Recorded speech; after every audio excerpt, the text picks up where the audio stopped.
Alright, it's time for Platinum Gragas.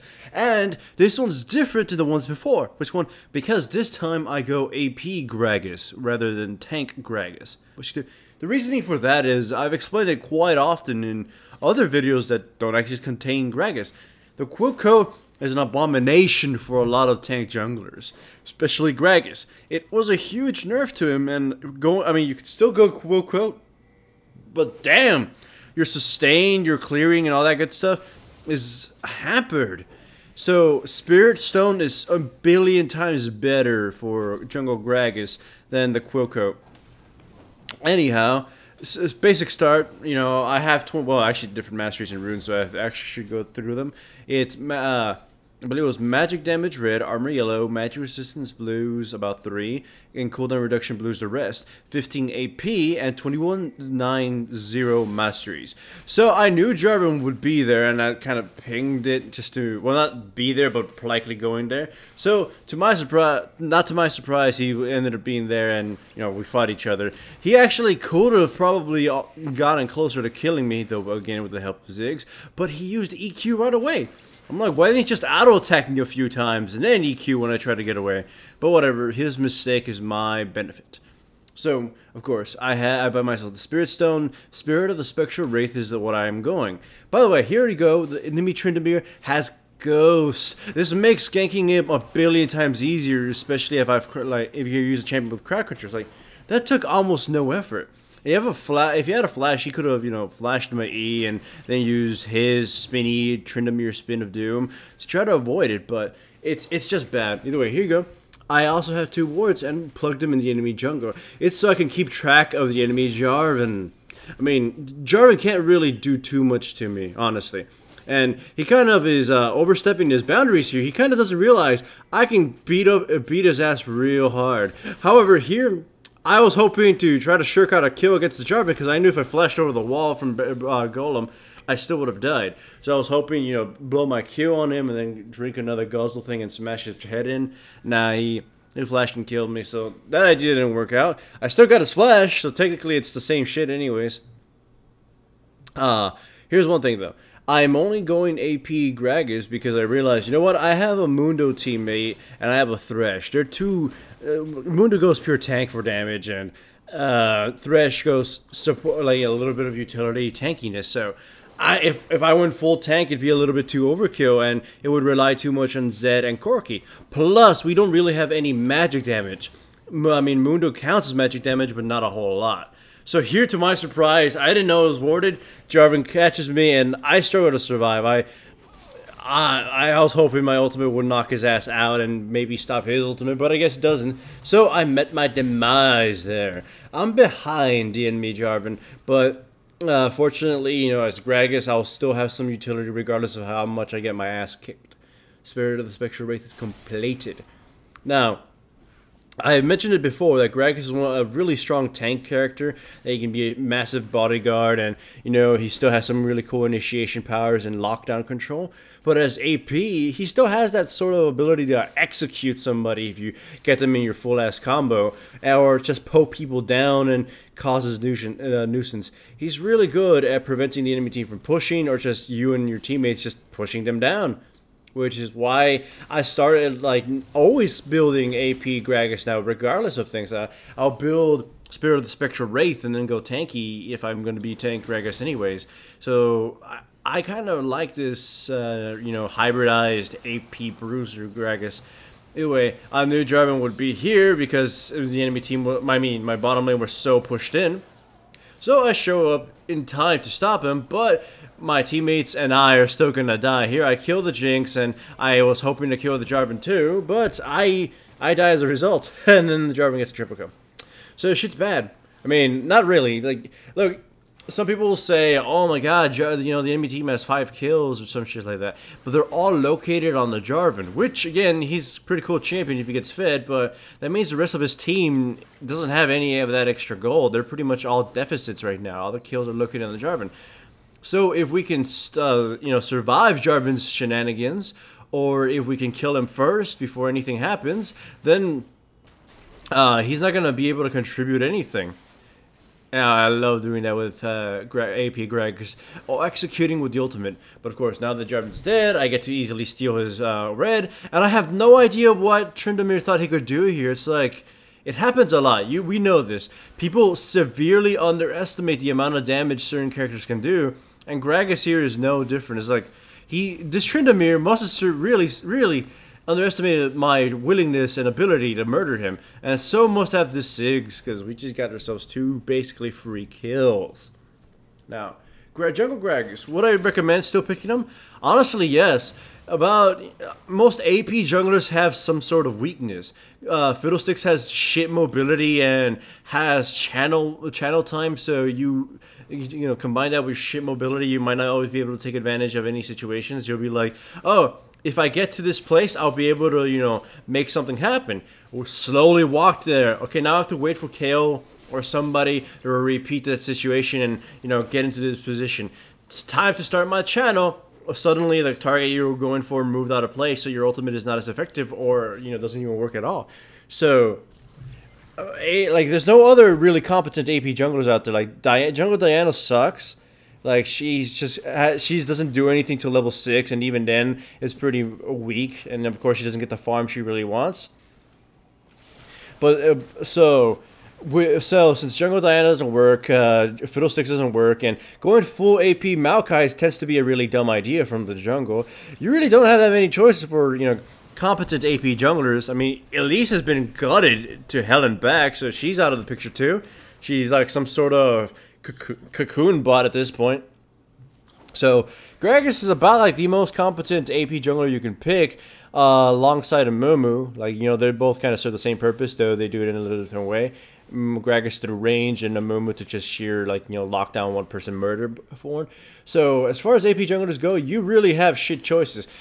But when you consider Gragas, he's probably one of the most well off. I mean, you have sustain, you have 3 forms of crowd control, initiation, tankiness, like, you know, like amplified damage and all sorts, and you can build yourself tanky and AP to, like, full on AP, hybrid AP, tankiness, all that good stuff. So you're a hybrid of sorts, and you can respond to a situation. He's sort of like the AP version of Jarvan at this point. I mean, it doesn't take much to accomplish that, I guess. But if you're going to cut corners like I am right now with that description. But come on, Gragas, like, name someone who packs as much utility as him and can be an AP jungler too, and doesn't have as many weaknesses. You don't see him in competitive or anything because, honestly, his early game is pretty fucking weak. And a lot of shit has to happen early. And the reason it's weak is mostly because of the restrictions of mana and the spammage involved. So it's like, you'll guzzle that shit down, and you'll be expected to make early plays that you can't really, you know, back up. You can get a blue buff for that, and that'll definitely help, but it still doesn't matter. You can't make as many early plays as you'd want to. As he gets revved up, of course, you know, Gragas becomes more useful, but one of the weaknesses of Gragas' late game is pretty shitty, so... I mean, the new Gragas, old Gragas' late game was pretty cool, but new Gragas, you don't have as much power as before, so if in competitive, if you don't have a lot of early game presence and your late game isn't as great to compensate for that, then there's no real reason to pick you. But in solo queue, it doesn't fucking matter, because you can make shit happen regardless of any deficiencies you may have, so Gragas being so well off, you'll have less of those deficiencies being exploited. And of course, you'll be a good pick. I mean, if you've seen my stream, you see that I pick him quite a lot. Actually, he's probably one of my most played champions this season. Nonetheless, I know I haven't been commenting on the video, but there's not much to tell. Like, both teams are kind of competent here. Here I die though. Here I die. The enemy team sort of scatters for a little bit. Zed is trying so hard to kill the Ziggs because he really hates them so much. Our Dr. Mundo is just rampaging at this point. Look at him. But unfortunately, he's not going to get any kill. Here, we kind of pushed our luck in our pushing and harassing that it kind of got the majority of us killed. Here, Mundo's really trying for the jinx, but he runs out of the health to be able to use his ability, apparently. But then the Corki gets himself a Jarvan kill. And he's going to get himself a really, really sexy-ass Janna kill here. Boom, shoot, rocket, well, flash rocket. Kind of the low replay didn't really show one of those attacks, but still. But anyway, I have a when to pick Gragas if you need to learn more about him, and I have plenty of Gragas videos out there, so. Oh yeah, Morellonomicon. Reason for the Morellonomicon, cooldown reduction, which is like the best fucking thing on this new Gragas, and because I want to keep Tryndamere down, and Janna's ultimate from being less effective, you know. We go into fight, and I apply Morellonomicon on everybody. They don't get as healed by everything. Still though, my team is obviously starting to rampage at this point. The enemy team has like 9,000 gold deficit in comparison to us. Well, actually less than that, but whatever, math. And my team composition is just so much sexier. It's like, yeah, it's pretty like weird looking, but compared to the enemy team, they really kind of can't do shit. Like, we have forms of initiation, we have forms of, you know, just control. Like, look at this. Here, I actually died like a dumbass. I should have taken that lantern instead of flashing it. I'm like, what the fuck was I doing? But it doesn't matter. Mundo and Corki are just fucking, like, you know, carrying the world on their shoulders. Also, you know, as tradition of when doing any Gragas things, I have to be drunk or high in some form, and definitely I am. Like, whatever. I took all my medicines in the morning, so I'm voicing this in the morning while I'm, you know, doozy. I'm a little loopy. So, anyhow, Zigzag's caught, but nothing can come of that because, you know, if Thresh went in, he would have just died and the Corki would have been killed. And now, I have to wonder this, though. You have to wonder this. When players pick solo queue, are they really paying attention to their picks or not? I mean, if they make very generalized picks like Jarvan, yeah, that's cool and all. But sometimes you see players lock in Tryndamere like early on, and you're wondering, are you going to be forcing everybody to play around you, or are you just going to hope that, you know, your teammates pick something that complements you in some way or makes up for the shit you're doing? Because I've had a lot of games where Tryndamere players just rage quit after they lose because they can't cheese the level 2 and then can't dominate their lane, therefore they're almost essentially useless. I've had players who lock in Talon and regardless of whatever team comp they have, and then if they don't get fed mid, they lose. They don't get fed mid, they just rage quit. It's like, what the hell? The other day I had a player play Jungle Diana, right? Jungle Diana with Ignite and Smite. And she died at level 2 to the enemy Lee Sin, who decided that Diana was easy prey. After killing her, twice actually, she rage quit. It's like, what the fuck? It's like, just, you should have known that what you're doing is just deficient and you're just kind of torturing the shit out of us. Assholes. So that's actually kind of why I don't have a lot of good footage, because for some reason this week's been really bad with players of that kind. Either way. Jungle Gragas. Next item is actually just building tanky. Because of course there's a point in time where you're not going to expect yourself to do a lot of damage or, you know, be the one to finish off the carry. So you might as well go tanky and provide, you know, utility. But in this case, just look at that. The amount of damage and the amount of initiation I have as Gragas is beautiful. I still haven't even used my ultimate, in fact.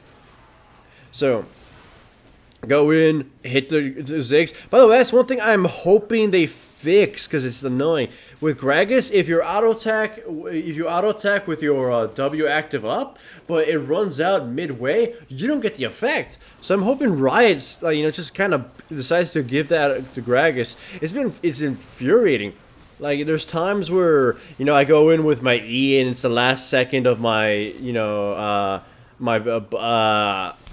on hit W buff thing, and it runs out. And the animation goes through, but I don't get the damage, and that ends up screwing me over. It's like, it's kind of bullshit.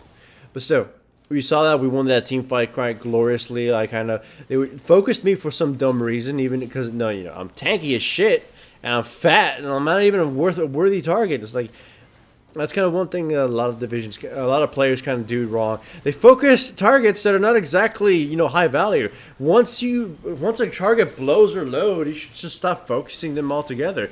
So as a result, because again, they sort of focus the wrong players, they kind of get melted. They go one at a time. Like, you know, they go for my back line, but they go in alone. Whereas champions that don't exactly have damage and they get torn to bits. Jarvan, it was fed and shit, but the build he took didn't really support anything in this game. He got himself a Hex Drinker against me, of all players, and he got himself a Warmog's armor. It's like, that's not resistances, that's not, you know, power. So it's just that Jarvan got fed, but his build was dumb. Come on, again, Hex Drinker, just against me. That's just, ugh. Either way, you know, hooray for Gragas. AP Gragas is awesome in the jungle, and I would recommend using them if you want to carry.